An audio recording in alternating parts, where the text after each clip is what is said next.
Les iba a invitar a leer en Marcos 2, y Marcos capítulo 2, vamos a leer 12 versículos, y la idea es tener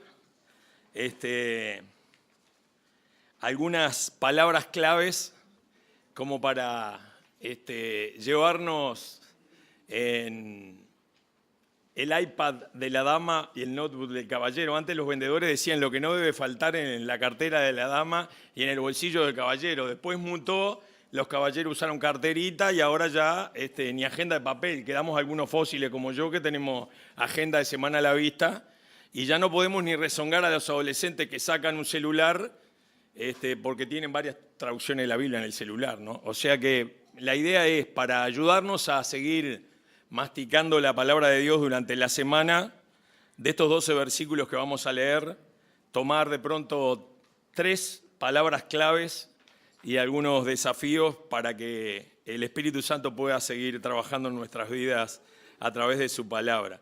Dice en la traducción Reina Valera del 60, voy a leer primero, después voy a estar citando indistintamente la Reina Valera del 60 y la Nueva Versión Internacional. Marcos 2, 1, dice: entró Jesús otra vez en Capernaum después de algunos días y se oyó que estaba en casa.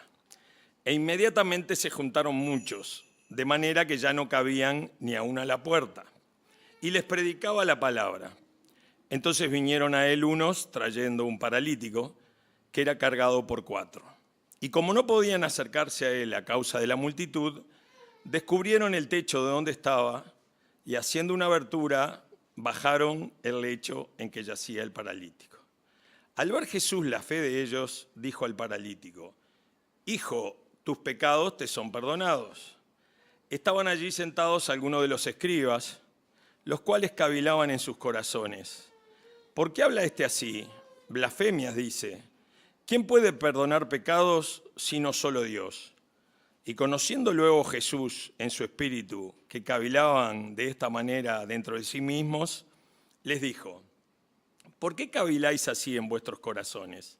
¿Qué es más fácil decir al paralítico: tus pecados te son perdonados? O decirle: levántate, toma tu lecho y anda. Pues para que sepáis que el Hijo del Hombre tiene potestad en la tierra para perdonar pecados, dijo al paralítico: a ti te digo, levántate, toma tu lecho y vete a tu casa. Entonces él se levantó enseguida y tomando su lecho, salió delante de todos, de manera que todos se asombraron y glorificaron a Dios, diciendo: nunca hemos visto tal cosa. En realidad, este pasaje, que es muy conocido, lo que quería enfatizar, y les pido que dejen el dedo en la Biblia si no tienen marcadores, porque capaz que leemos algo del capítulo 1 para entender mejor el 2. La primera palabra clave que yo quería tratar con ustedes era en el versículo 2. ¿Por qué? Porque casi siempre cuando se predica este pasaje, el pasaje es tomado para reflexionar en él respecto al milagro de Jesucristo, a que Jesucristo le devolvió la capacidad de caminar, le perdonó los pecados, la sabiduría de Jesucristo, que sabía lo que murmuraba la gente, ¿no? Cuestionando que quién era este hombre para predicar pecados, para perdonar pecados. Pero antes de que empiece la acción, antes de que Jesucristo entre en escena, si nos detenemos en algunas pistas anteriores, también tenemos enseñanzas para nuestras vidas. ¿Por qué digo esto? Porque el versículo 2 dice, el versículo 1 es bien claro: Jesús, después de algunos días, entró otra vez en Capernaum, se oyó que estaba en la casa. Si uno mira en el capítulo 1, y no lo vamos a hacer para ahorrar tiempo, vemos que Jesucristo ya había estado en Capernaum, por eso dice, entró otra vez en Capernaum. La gente se había maravillado de lo que había hecho en Capernaum. La gente le llevaba los enfermos cuando estaba en Capernaum. O sea, tenía antecedentes de notoriedad. Había sido exitosa en términos humanos, si esto fuera una obra de teatro o una biografía en donde no reconociéramos la palabra de Dios y la presencia de Jesucristo como el Hijo de Dios, si esta fuera una historia humana, diríamos, este señor, este Jesús de Nazaret, ya tuvo éxito cuando vino a Capernaum y vuelve a entrar en Capernaum. Pero ¿qué dice el versículo 2? Dice, inmediatamente se juntaron muchos, de manera que ya no cabían ni aún a la puerta y les predicaba la palabra. Y yo quería preguntarles a ustedes, razones para que ese lugar se llenara tan rápido. Y si nosotros habitualmente, cuando nos convoca Dios a través de una reunión de oración, a través de una reunión de damas, de una reunión de varones, de una reunión de adolescentes, de los estudios que dan Tommy y Nelly los jueves, de una reunión de matrimonios, si nosotros reaccionamos inmediatamente de acuerdo a lo que nos pasó la vez anterior cuando estuvimos como comunidad de fe, o tenemos una fragilidad de memoria que no nos acordamos qué pasó el culto del domingo pasado, o qué pasó la Navidad pasada, o qué pasó la Semana Santa pasada, si somos venidos a la iglesia 3 veces por año, o cómo nos sentimos si vinimos a una reunión en que cada una de las nacionalidades representadas en esta iglesia nos comparten su cultura, su folclore y su gastronomía. Más que enseñanza, ¿qué manija nos puede dar el pensar que en Capernaum, cuando se oyó que Jesucristo estaba, inmediatamente entradas agotadas? Y ahí no era como el Cirque du Soleil que puso una cuarta semana. Miren que no voy a comisión, pero les aviso porque ayer avisaron que pusieron una cuarta semana del Cirque du Soleil. Entradas agotadas, la gente no cabía ni aún a la puerta. Y si ustedes miran el versículo, el capítulo anterior, capítulo 1, versículo 32, del mismo Marcos, ¿no? Marcos 1:32, dice, al atardecer, cuando ya se ponía el sol, la gente le llevó a Jesús todos los enfermos y endemoniados, de manera que la población entera se estaba congregando a la puerta. Versículo 32. En el versículo 33 dice, el versículo 37, en el 37 dice, por fin lo encontraron y le dijeron, eran los discípulos que lo buscaban, todo el mundo te busca. Si nosotros pensamos cuál había sido la actuación de Jesucristo anteriormente a esta vuelta a entrar a Capernaum, atendió a las necesidades de la gente. ¿Por qué? Porque los enfermos eran la necesidad más sentida de ese momento. La gente no era socia del británico de la América Uruguaya, no había corralito mutual, la gente se moría de enfermedades bastante simples. Por eso cuando Jesucristo le da una misión a los 70, dice, coman con ellos, a todo lugar que vayas, coman con ellos, sanen sus enfermedades y anúncienle que el reino de Dios se ha acercado. Y la gente que es más utilitaria en esto de manejar la fe y manejar la participación de Cristo Jesús en sus vidas, pasaron 21 siglos y seguimos haciendo lo mismo. ¿Por qué seguimos haciendo lo mismo? Porque en el versículo 32 dice, atendió sus necesidades, le llevaban los enfermos. En el versículo 33, toda la ciudad, la población entera, si leemos la traducción del 60 o la nueva versión internacional, y en el versículo 37 los discípulos, ¿dónde andabas? Todos te buscan. ¿Pero por qué lo buscaban? Por lo mismo que pasa en el siglo XXI. ¿Cuántas veces nosotros tenemos cristianos de supermercado o cristianos que llaman a la iglesia como si fuera un delivery?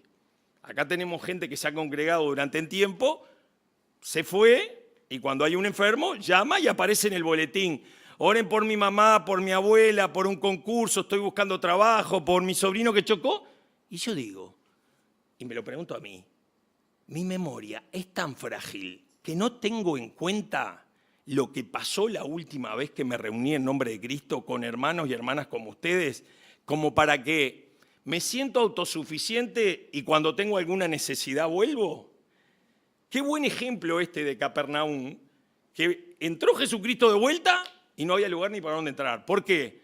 Porque la gente se acordó que la vez anterior sanó enfermos, echó fuera demonios y toda la población y todo el pueblo sabía de la bendición de estar cerca de Cristo. Y nosotros como cristianos sentimos la necesidad de ir corriendo cuando la convocatoria es orar, a una caminata, a una reunión, o a visitar a un enfermo, o a reunirnos con un hermano, o a mandar un mensaje de texto, un mail, una señal de humo, una paloma mensajera, porque en realidad nos ha servido cuando la gente atendió nuestras necesidades como agente multiplicador de la fe y la esperanza y el testimonio que Jesucristo pide que cada cristiano dé en su comunidad, no solo a los de la familia de la fe, sino a sus prójimos.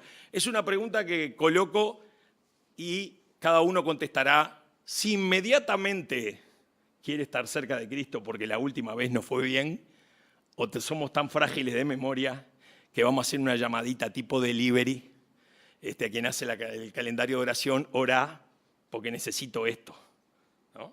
Entonces digo, una pregunta inmediatamente. Pero en el versículo 3 hay otra pregunta que yo quiero colocar. ¿Por qué? Porque el versículo 3 dice, entonces vinieron a él unos trayendo un paralítico que era cargado por 4. Y ahí viene la segunda pregunta, hoy viene preguntón. ¿Hubiéramos sido nosotros uno de los 4? No me la conteste. Esos 4 se acordaron que había un paralítico que no podía llegar. Yo, ya me la contesté la pregunta. Yo hubiera tratado de tener ringside, porque si Jesucristo hablaba lindo y además hacía milagro, yo quería estar en primera fila. Y si no estaba en primera fila, quería estar por la mitad de la casa de Pedro. Nos ahorramos el comentario, pero probablemente es casi seguro que sea la casa de Pedro, porque dice que cuando estuvo en Capernaum en el capítulo anterior, había ido a la casa de Simón y Andrés y sanó a la suegra de Pedro, y acá vuelve a decir en el original que volvió a Capernaum y otra vez estaba en casa, en esa casa. No sé qué tan grande era la casa, pero yo les digo, con mi temperamento y con mi fe, digamos así, utilitaria, confieso delante de ustedes que yo no hubiera sido uno de esos 4. Y pregunto si nosotros hubiéramos sido uno de estos 4. Porque estos 4 pasaron 20 siglos y acá y en muchos lugares del planeta Tierra se sigue abriendo esta palabra y predicando este milagro porque hubo 4 que fueron a buscar al paralítico. Y yo no tengo los nombres. Pero una de las listas de cosas que tengo para preguntarle al Señor cuando llegue a su presencia, ¿no me presentás a los 4?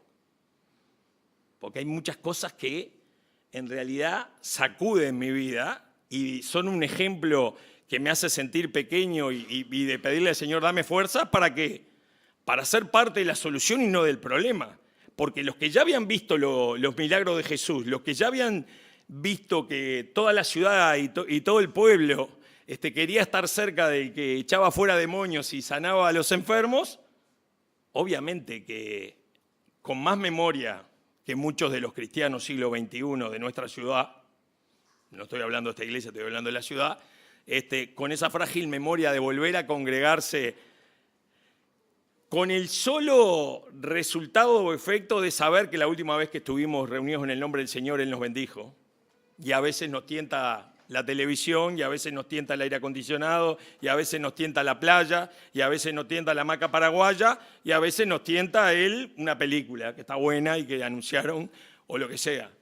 Si nos tentara algún libro, sería casi una maravilla, pero bueno, un buen libro sobre todo.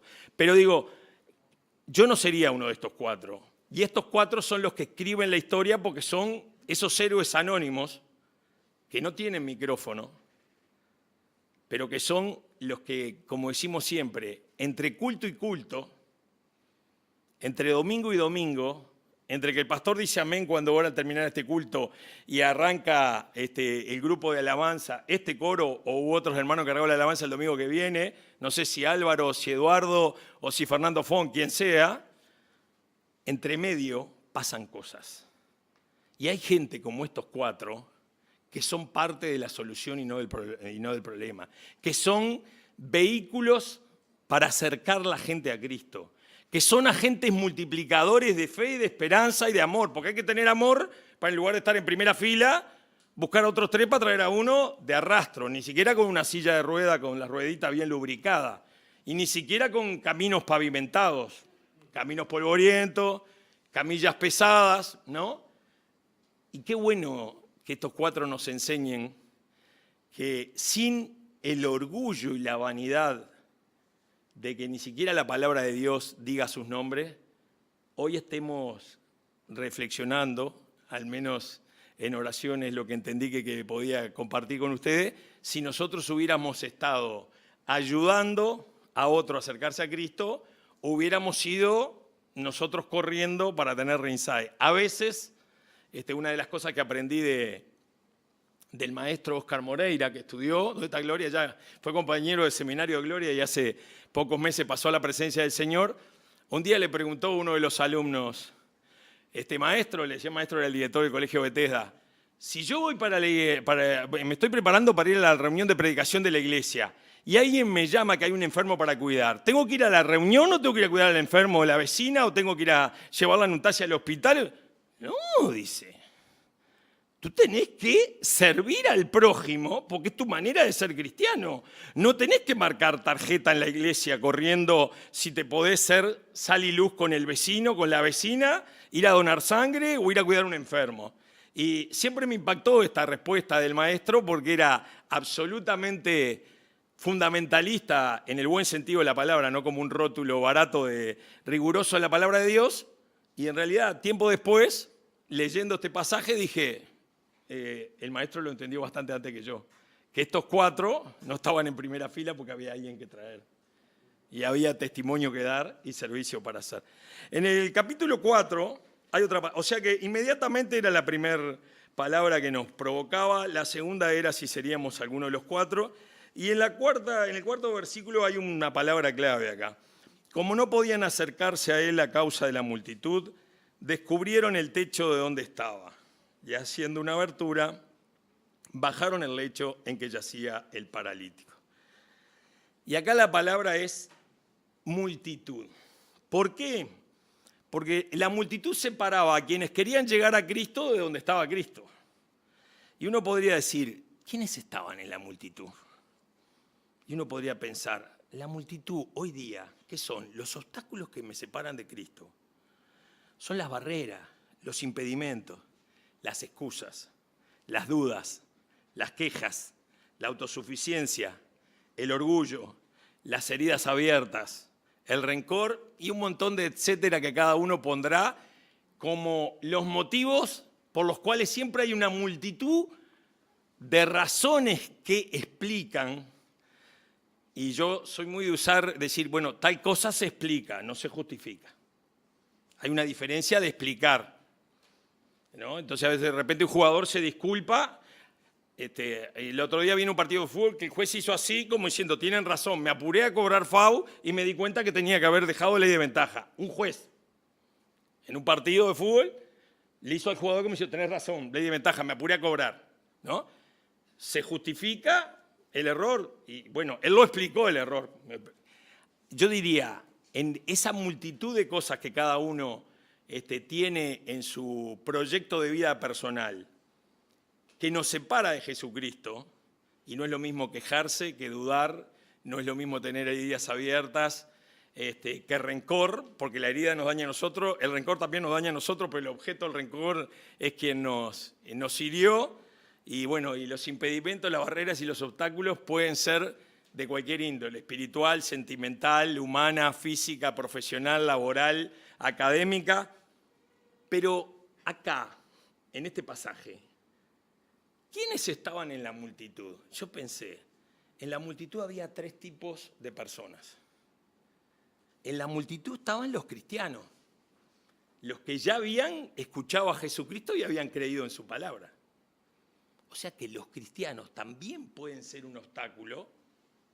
Otros creyentes pueden ser un obstáculo porque nosotros nos creemos que estamos en condiciones de juzgar y como no me gusta lo que este o el otro hizo, entonces no me congrego o entonces no voy a tal reunión porque la organiza fulano o nos distanciamos de Cristo por lo que yo diría miembros de la familia de la fe. Miembros de la familia de la fe porque ese paralítico venía traído por 4 y en esa multitud estaban los de la familia de la fe, los de afuera, antes que Obdulio, era Obdulio que dijo los de afuera son de palo, no, los de afuera que eran de palo, ¿no? Los curiosos. Y había un tercer grupo, yo lo marqué los 3 como empezando con C, los cristianos de la familia, ¿no? Los que ya habían creído en Jesucristo.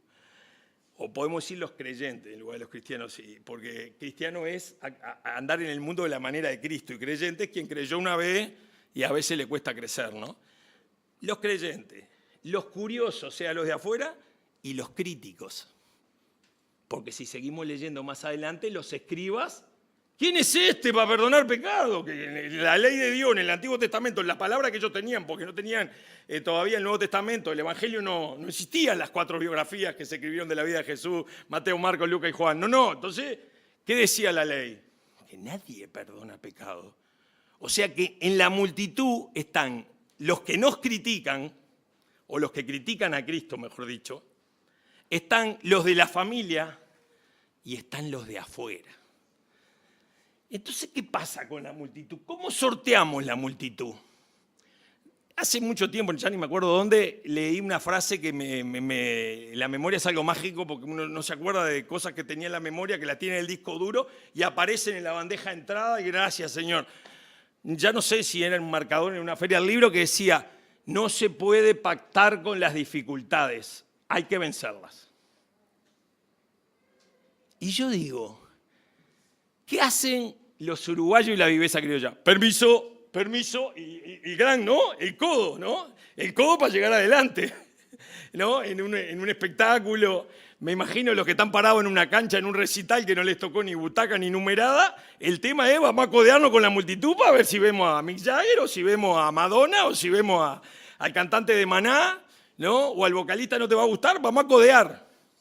Y ese codear para ver si avanzamos, para ver si llegamos a estar cerca de Jesucristo, nos hace negociar, superar y tratar de vencer a los de la familia de la fe que tenemos que amar, no juzgar, a los de afuera que son de palo, y si son de afuera tenemos que ser vehículos para que lleguen a Dios, y a los críticos, porque siempre va a haber gente que critica a Dios. ¿Cuántos incrédulos que te dicen, si Dios fuera bueno no pasaría lo que pasa? Y si Dios hubiera hecho robots, esos mismos críticos dirían, no hay libre albedrío. Como hay libre albedrío, la culpa la tiene Dios que no dio libre albedrío. Entonces, no vamos a hacer una metateoría ni una apologética, que sería la especialidad de cómo defender la fe frente a quienes no creen en Dios. Pero vamos a tener gente que dice, en la iglesia, vas mucho a la iglesia. O tú, tengo al novio de mi hija que a veces vengo los viernes a la reunión de hombres y me dice, ¿hay reunión de la masonería hoy? Y la otra vez hubo un asado en casa, se quiso quedar y le dice, no me puedo, para el próximo me invitás porque vio todo lo que había en la parrilla. No le digo, Federico, si vos no sos miembro de la masonería. Le dije, pero no te voy a invitar. O sea que hasta los más cercanos critican nuestra sintonía con Jesucristo. Y eso hace una multitud heterogénea de los de la familia, los de afuera y los críticos que nos quieren separar de Jesucristo. ¿Y cuál es la alternativa? Alterativa. Y no es una palabra que inventé yo porque se usa mucho en ciencias sociales. Cuando uno habla de alternativa, alterativa, es una alternativa que altere la situación que uno quiere mejorar. ¿Y cuál era? El techo no requería avanzar entre la multitud.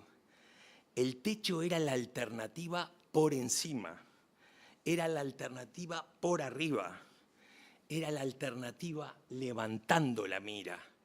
Cuando tenemos una multitud que nos separa de Dios, no tratemos a los codazos de vencer a los de la familia con los que estamos enojados, a los de la familia que están desubicados y no se trata de quién tiene razón porque Dios es el que juzga, a los de afuera que como no tienen el mismo espíritu que nosotros, cuestionan lo que hacemos, y a los críticos que sientan a Dios en el banquillo de los acusados. No podemos humanamente, o no debiéramos, intentar pasar por el medio de los obstáculos.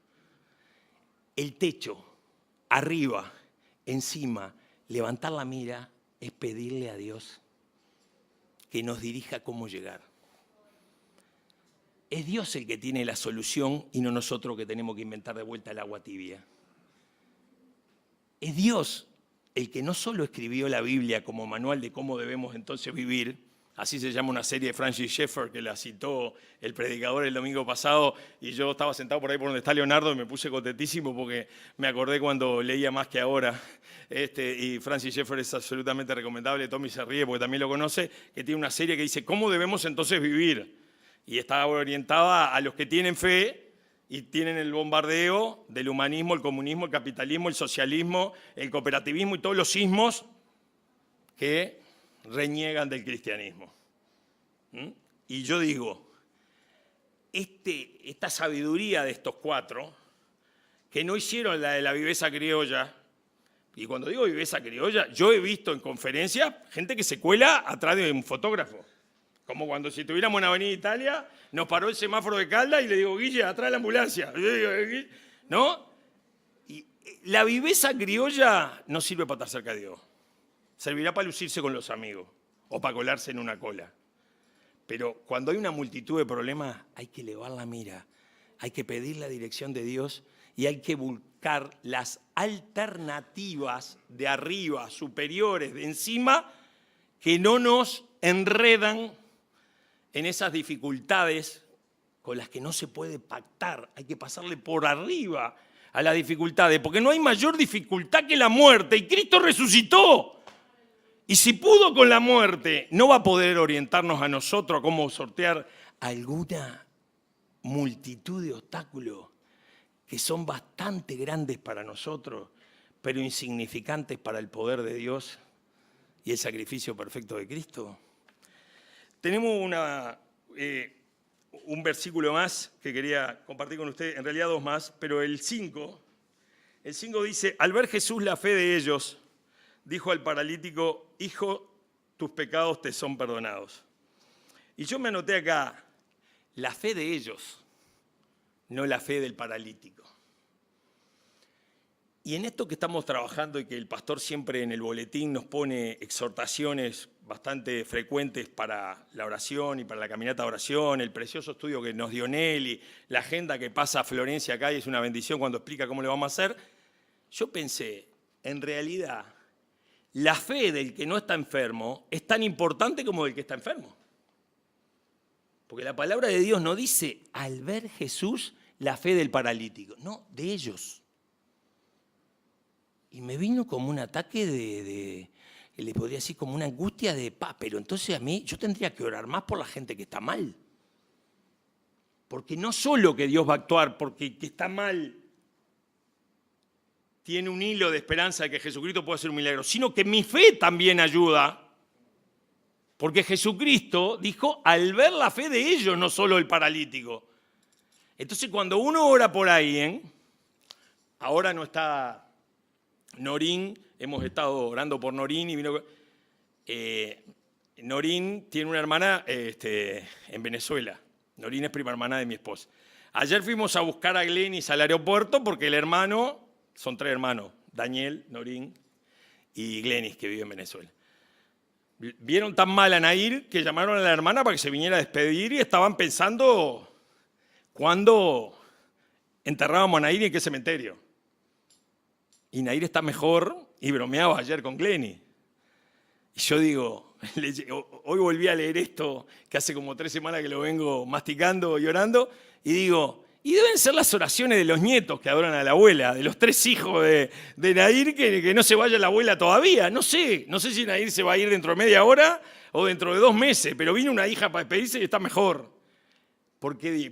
Porque el corazón de Dios también es sensible a nuestra persistente, insistente oración con fe.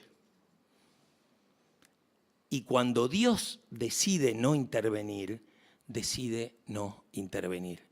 Y repito esta frase que parece una redundancia, porque cuando yo era muy joven en la fe, tenía la edad a la que Leonardo se fue de acá, 26 años, trabajaba en Ford y en el mismo año hubo 2 niños pequeños, Bárbara Douglas, una chica de 4 años, y María Fernanda Meloño, una chica de 6º año escuela del Grandon, que las dos murieron, una por un accidente de tránsito que un borracho le pasó por arriba en Pinamar y la otra porque una varicela se le fue el virus en la cabeza y se murió en 72 horas.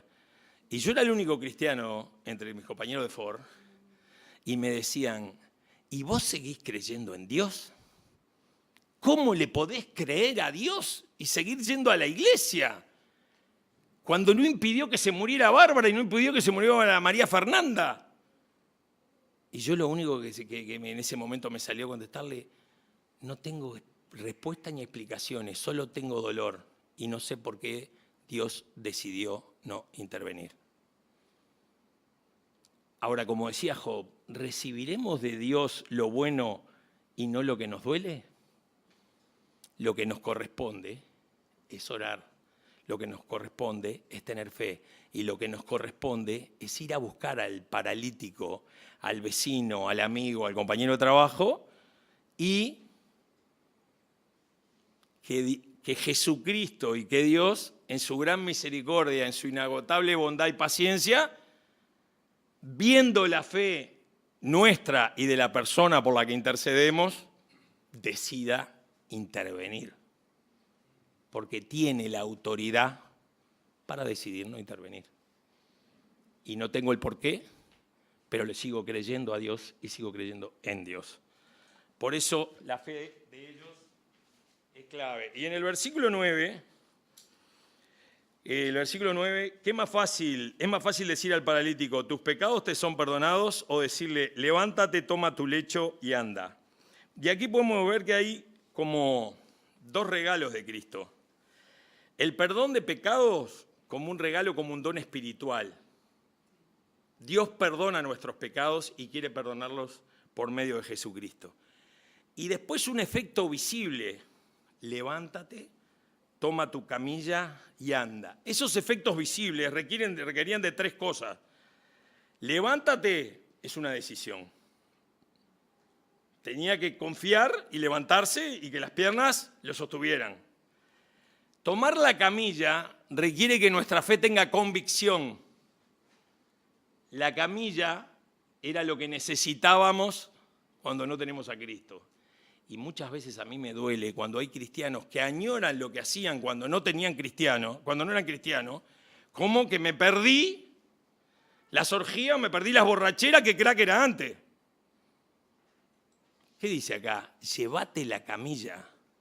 Pero llévatela para usarla, no. Llévatela para sacarla de acá, porque no la va a necesitar nadie y no la va a necesitar tú, porque solo basta la presencia de Cristo en tu vida y no tenés que andar arrastrándote. Muchas veces los cristianos seguimos como un cheque, hay un libro que se llama Cheques del Banco de la Fe. Tenemos fe, pero por la duda ponemos la fe en otras cosas, ¿no? Como que no tenemos cuenta en un banco solo, ¿no? La analogía. Y acá Jesucristo lo que le estaba diciendo es, llévate la camilla. ¿Por qué? Porque a la decisión de ponerme de pie, porque creo que las piernas me van a sostener, porque este Señor es el Mesías y es el Hijo de Dios, el paralítico debía tener la convicción de que no iba a usar la camilla y también tenía que tener la acción, que es el tercer verbo, un imperativo, cuando dice anda.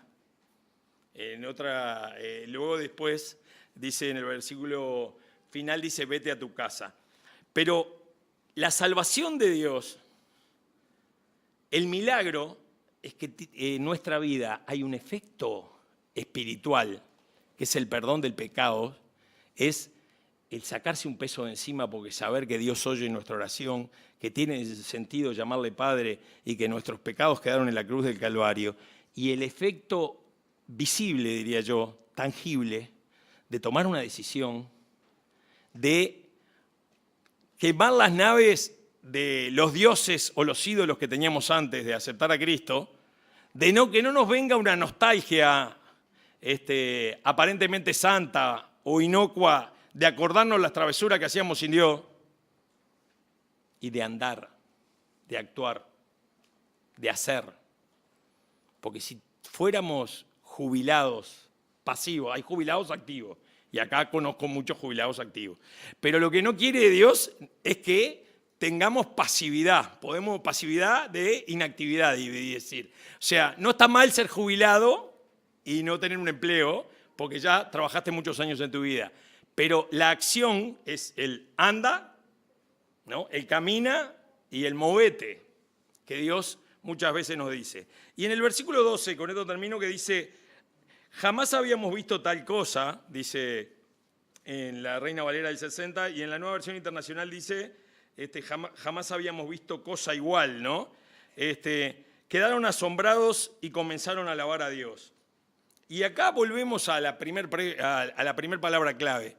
Se asombraron como se habían asombrado en el capítulo 1 de Capernaum.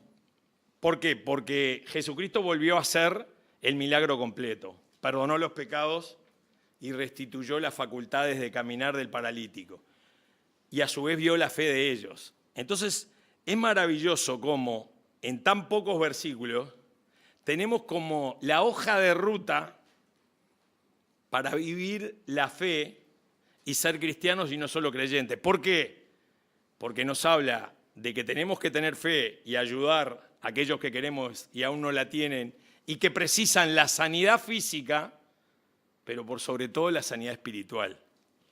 Y el perdón del pecado, cuando uno siente el perdón de pecado que Jesucristo nos da, siente que anda ligero de equipaje, que anda ágil, rápido. ¿Por qué?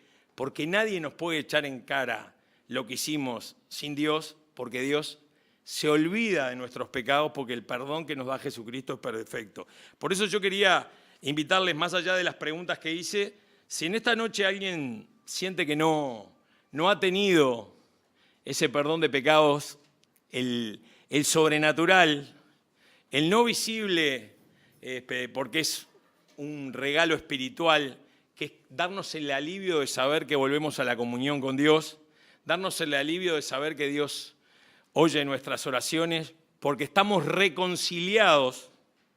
Reconciliados es porque Dios nos creó para estar en comunión con Él. El pecado nos separó y la reconciliación con Dios por medio de Jesucristo hace que Dios esté a una oración de distancia. Dios es real.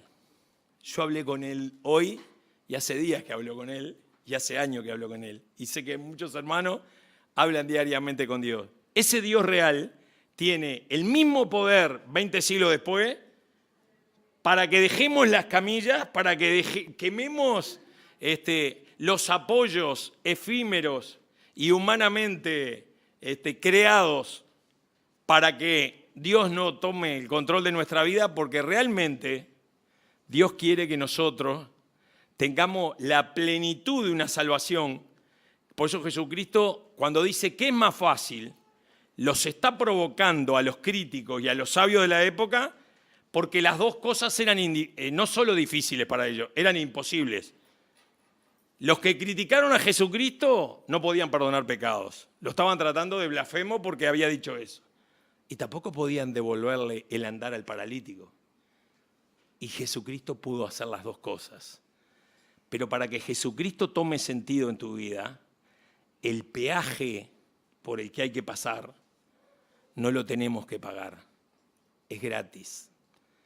Porque el peaje que tenemos que pasar es reconocer que Jesucristo tomó nuestro lugar en la cruz por nuestros pecados, que Jesucristo realmente limpió nuestras culpas y que no tenemos que hacer méritos ni ir amortizando nuestra deuda con Dios con buenas acciones. Las buenas acciones tienen sentido para crecer en la fe luego de la primera oración en la que le decimos a Jesucristo que entre a nuestra vida y perdone nuestros pecados. Porque en realidad Jesucristo pagó todas nuestras deudas al contado y en la cruz del Calvario. Pero si nosotros no tomamos la decisión, podremos ser solidarios, humanistas, cooperativistas, sensibles, buenos vecinos, amadores de los prójimos, pero no seremos cristianos porque no estamos reconciliados por la fe en Cristo Jesús. Hay mucha gente que aquí en la iglesia ora semanalmente para que nuevas personas, amigos, vecinos, conocidos, compañeros de trabajo, tomen esa decisión. Yo quería invitarles a que si hoy alguien siente que tiene que recibir a Jesucristo en su vida y no sabe bien cómo hacerlo, que luego del culto se quede, que charle con Tommy, que charle con Gloria, con Adriana, con Nelly, con Guillermo, porque querríamos ayudarlos a hacer esa primera oración que recompone nuestra hoja de ruta para empezar a caminar con Cristo, para que Dios nos quede a una oración de distancia cada día, para que esta comunidad de fe haya mucho más que 4, que en lugar de correr al primer lugar, vayan a ver quién necesita que seamos iglesia, que seamos sal, que seamos luz, que seamos agentes multiplicadores de oportunidades que nos acerquen a Jesucristo. Que Dios nos bendiga.